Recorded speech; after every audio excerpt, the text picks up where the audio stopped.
면역에 대한 연구. 노벨상 나와라 뚝딱 시간입니다. 오늘은 최근 코로나19 상황과 맞물려 면역이라는 단어가 매우 관심을 불러일으키고 있는데요. 그와 관련된 노벨상 이야기를 해볼까 합니다. 질병 예방을 위해서는 병원균을 발견하고 파괴하여 그 균의 공격을 막아낼 수 있는 신체의 힘을 길러야 합니다. 우리는 감염성 질병을 앓은 유기체가 동일한 질병에 대해 방어력을 갖게 된다는 사실을 알게 되었습니다. 이것을 일컬어 유기체가 그 질병에 대한 면역력이 생겼다고 말합니다. 그러나 실질적으로 일어나는 면역 반응을 현실적으로 관찰할 수는 없습니다. 뿐만 아니라 유기체로 하여금 질병에 대한 위험 부담 없이 그 병원균에 노출되어 그에 대한 저항력을 가지게 할 수 있는 능력도 없습니다. 따라서 에드워드 제너가 상상할 수도 없을 만큼 강한 파괴력을 가진 천연두를 예방할 수 있는 우두 백신을 개발한 것은 의약품의 역사에 획기적인 사건이 아닐 수 없습니다. 제너의 이러한 발견은 현실적으로도 매우 중요한 의미가 있습니다.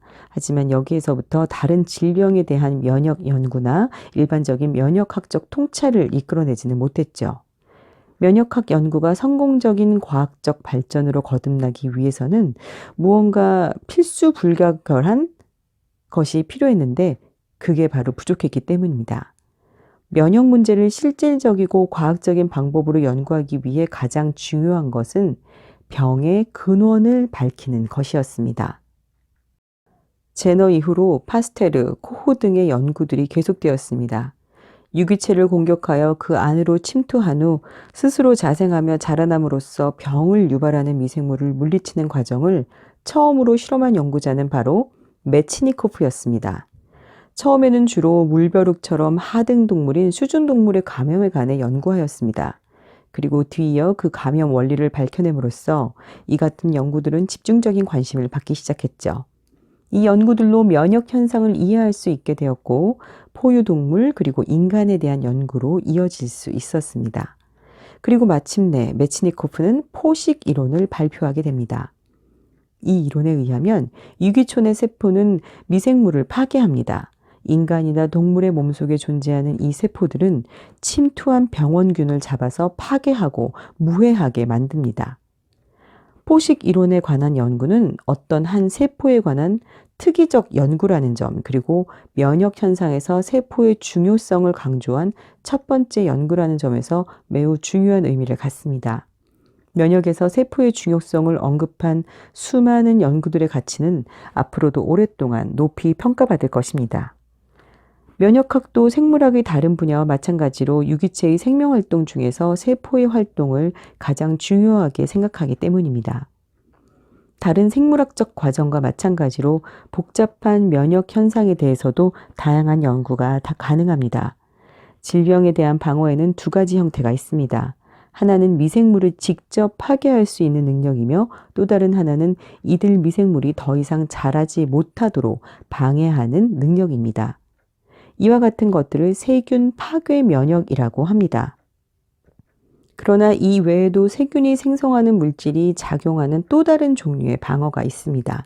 세균은 유기체 안에서 어떤 독성 물질을 생성하고 이 물질은 유기체의 체액을 따라 퍼져나가며 면역 반응을 일으킵니다. 그 예로 항디프테리아 혈청에 의한 면역 반응이 가장 많이 알려져 있는데요. 이 혈청 주사를 통해 유기체 내로 주입된 물질은 디프테리아 독에 대한 항독소로 작용합니다. 세균이 생성하는 독소는 오로지 항독소를 생성하도록 유도하는 역할만을 하며 이로 인해 유기체가 생성하는 항독소를 일컬어 우리는 항체가 형성되었다고 이야기합니다. 이와 같은 면역 반응이 일어나면 생성된 항체들은 유기체의 체액에 존재하면서 질병을 유발하는 병원균 자체에 대한 방어 능력을 수행하게 되며 매우 중요한 의미를 갖습니다. 항체는 왜 모든 외부 물질이 아닌 어떤 특정 물질에 대해서만 생기는 것일까? 그리고 항체는 어디에서 생기는 것일까? 또 어떤 과정으로 형성되는 것일까? 이들 항체의 성질과 구조는 어떠할까? 이 항체들은 병원균이나 독소에 대해 어떻게 작용하는 것일까?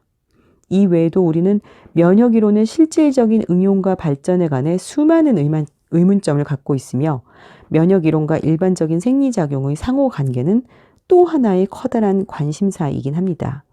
이런 문제들을 집중적으로 다룬 훌륭한 연구들이 많이 수행되었고 그중 파울 에를리히는 이러한 문제들을 과학적으로 밝혀내는데 중요한 역할을 하였습니다.